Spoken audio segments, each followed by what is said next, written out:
and welcome back to our channel. My name is Marcia Prince. I'm Jackie Tarleton. And we are the Plant Chicks. So last time we talked about the benefits of Prolon, the who, what, when, where, why. Now we're going to talk about what happens after Prolon. We had a lot of people ask us questions after the video, so we wrote them down so we didn't forget, and we're going to answer all your questions. All right, so here we go. We're going to just do like the top 10 questions that we hear. So here they are. First of all, our number one tip is start slow. Pick a few plant-based meals and rotate them throughout the week. You know, a lot of the women in our tribe are like, what should we cook? We're not really sure what we should eat. And even when you're eating meat or you're not 100% whole food plant-based, you usually have a few of your favorite recipes that are your go-to. So we say that pick 2 or 3 of your favorite go-to recipes, and maybe we can share a couple of hours here that we like to start with, and then rotate those throughout the week. But one of the things that we do recommend is, at least on day 6, we really do recommend sticking to a whole food plant-based diet. One of the things that I love first thing is I like having a juice, not a smoothie, but a juice. And you know us, we are not huge proponents of juicing and doing juice cleanses or anything like that. Juices are good for now and then, but a snack. For a snack, exactly. But I actually really do like having a green juice instead of a smoothie. Smoothies pack in a ton of fiber, so it might cause a lot of distension and bloating, especially immediately following the Prolon fasting mimicking diet. So I like to start with a nice juice, a decent sized one. I can juice my own, throw in all kinds of greens and fruits, whatever I want, and then I might have a cooked meal for lunch or dinner. Right, and another thing too is some people cannot do a smoothie or a green juice because they automatically get distension and their stomach is like, oof, or they just feel gross. Just eat your food, okay? So just simply eat it. Like maybe you eat some berries, or you can have a berry salad, or you can have anything that has to do like lower fiber vegetables if you look at it. That way you're not causing so much shock to the system and adding so much fiber, because everyone's like, what do I eat after the Prolon fast? It's always the number one question. You want to eat plant-based, you want to start slow, you don't want to start pounding back all this food. You're going to eat a little bit. Remember, you were doing calorie restriction, so that you had a little bit, your stomach's going to be smaller. So don't pack it in, just eat till you're pleasantly full and you're done. And it takes your brain about 20 minutes to realize that you're full. So eat slowly and pay attention, and don't eat until you're stuffed. Right. Just like Marcia said, eat until you're just like pleasantly satiated. Not full, not overstuffed, because then later you're gonna be like snapping. And you're gonna try, every time you do the Prolon fast, we've actually had our own experimentation of what works when we break our fast. Sometimes it's a green smoothie, sometimes, well, a green juice, or it could be a smoothie, or sometimes it's food. And sometimes people do better with cooked food versus raw food. So you're gonna have to be the gauge of that when you do get off the fast. And that's the thing too, practice, experiment on yourself. One of the things you don't want to have is, number 2, cut down meat and processed foods. Because remember, you're in the autophagy stage during the Prolon fasting mimicking diet, and any foods that you're putting into your body is just going to literally eat it up, and it's going to send it everywhere throughout your body. So you want to feed yourself nourishing and healing foods, and nourishing and healing foods are only found in real, whole, unrefined, unprocessed plants. Yeah, so now is not the time to break the fast with a binge eating dinner with some drinks, because I actually went to some dinners with a dinner with a girlfriend. 2 of them did the Prolon fast, and the first thing they wanted to do is drink and eat. Like eat a big steak and have some wine. I'm like, no.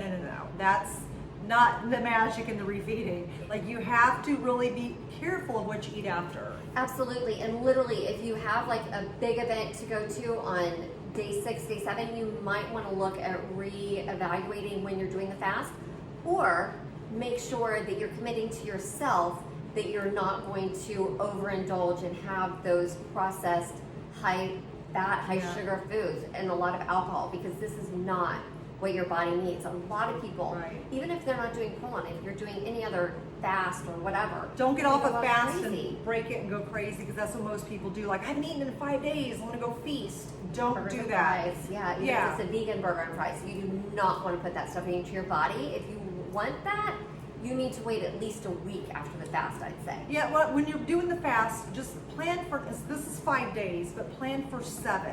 Yes. So, because remember, you have 2 days of refeeding, so plan for 7 days.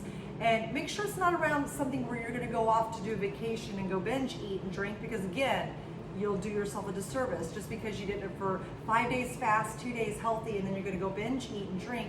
That's not the time to do it. Amen, sister. Preach, girl. All right, number 3, go for a plant-based breakfast. This is really, really, really amazing. Once you've tested the waters, you can take the next step by committing to at least one plant-based meal every day. So this, we like to encourage people to do Prolon, like our plant curious women in our tribe. This is a really good segue into eating, becoming a part-time plant chick or even a plant-based pro. So we really do encourage you, after the Prolon fasting mimicking diet, do try and have at least one plant-based meal a day if you're not already plant-based. Yeah, no, I completely agree. Just try to experiment with stuff. Obviously, the Prolon fast is your introduction to plant-based, because some people don't know that. They end up doing the kit, and they're like, oh, you're right, I haven't eaten meat and dairy in 5 days, and another 2 days because I'm eating more plant-based. Try to keep continuing with that to heal your body, because it really takes truly 30 to 40 to 50 days to really start seeing the results. Yes, and I love this one. The next one is watch your protein. While the average protein we require is about 1 gram per kilogram of our body weight, most people over-consuming it by doubling or even tripling the recommendations in this incessant quest to get enough.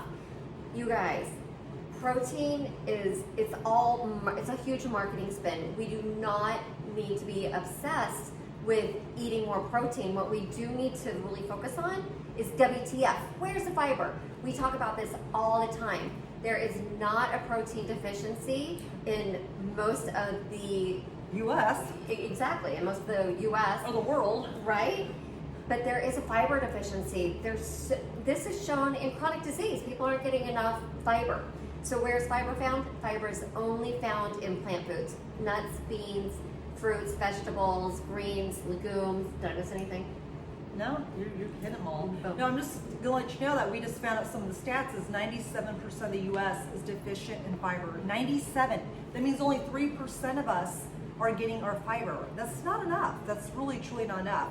And even if you're vegan, doesn't mean you're getting enough fiber, because we have a lot of junk food vegan people that are part of our Plant Chicks tribe, and they're learning how to eat more plant-based, like whole food plant-based versus junk food vegan.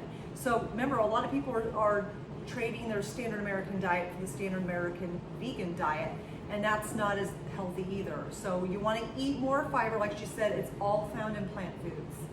Boom. Yes. All right. Number 5, know your food.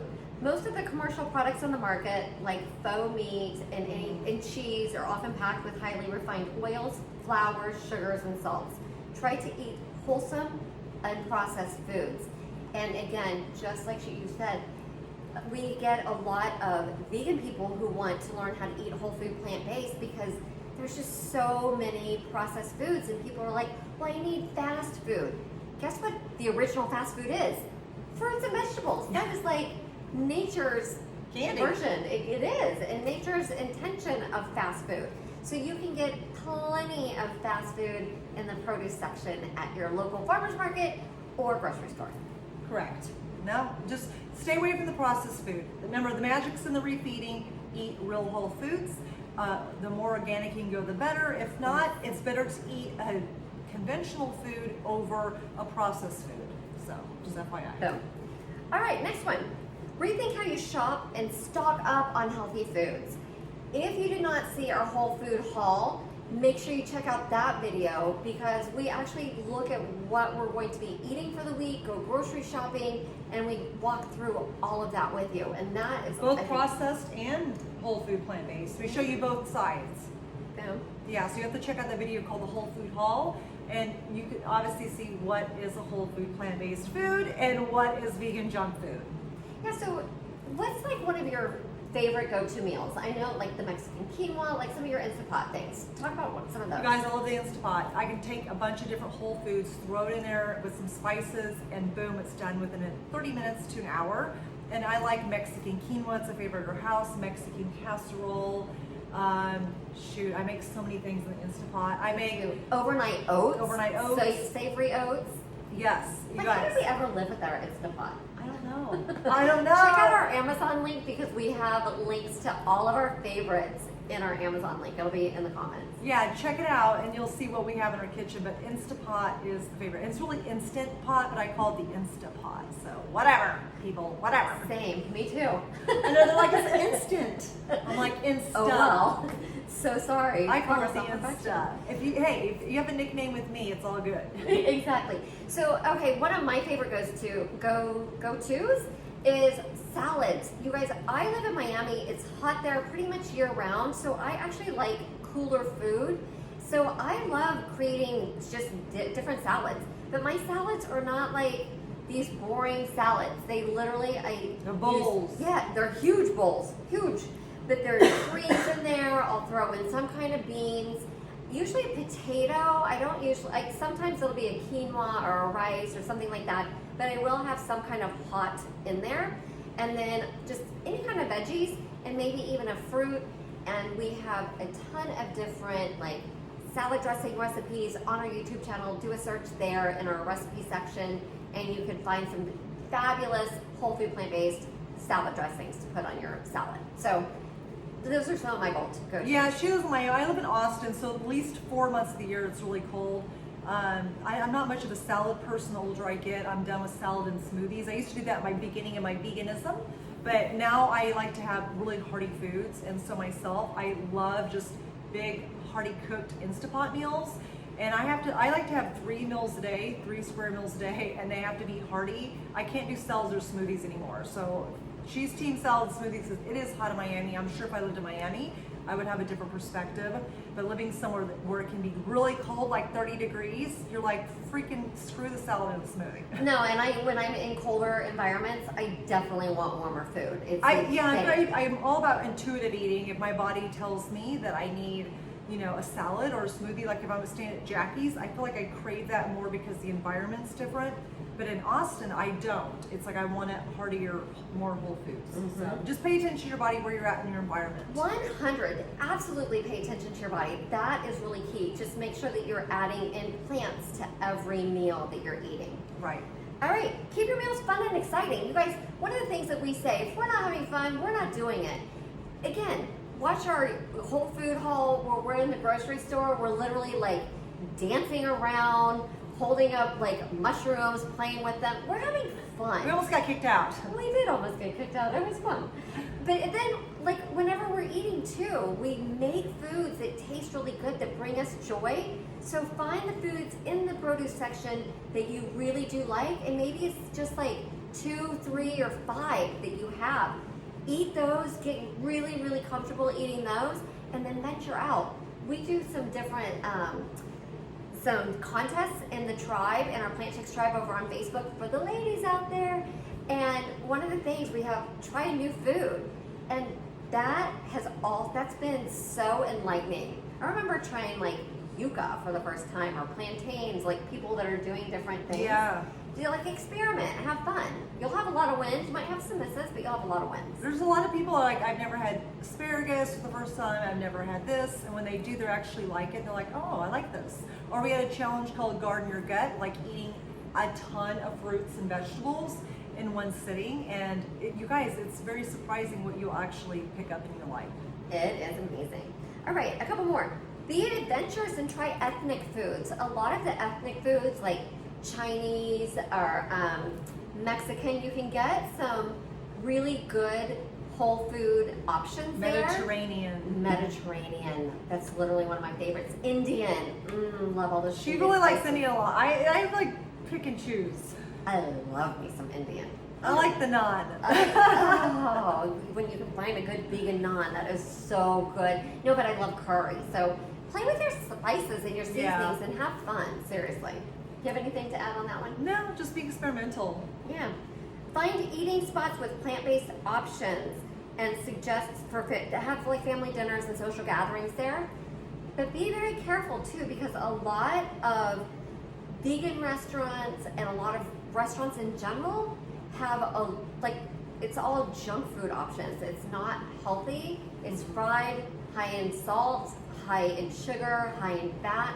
You gotta be careful. So just know, I lived in Dallas for 23 years, in the vegan community, they don't really have a lot of great vegan options. Every time we'd go to a vegan restaurant, woman opened, we were so excited, but there was no whole food plant-based option. Everything was fried, it was doused, and it was this salty. We'd leave out of there like, I come to Austin, this is where I live now, and they have a million different vegan restaurants, and they really do whole food plant-based right. They have anywhere from comfort junk food all the way to whole food plant-based to oil. So you guys really be careful on that, just because the restaurant says it's vegan.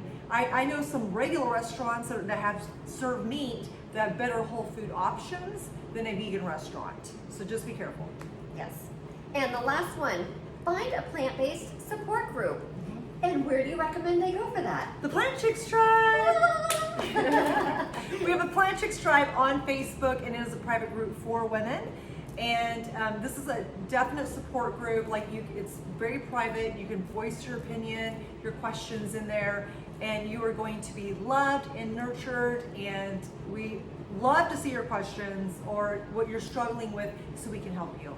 Absolutely. And we're showing up here on YouTube on the regular. So this is also another really good venue for you to get some additional help. So for the plant dudes out there, you can definitely get some more support here on YouTube.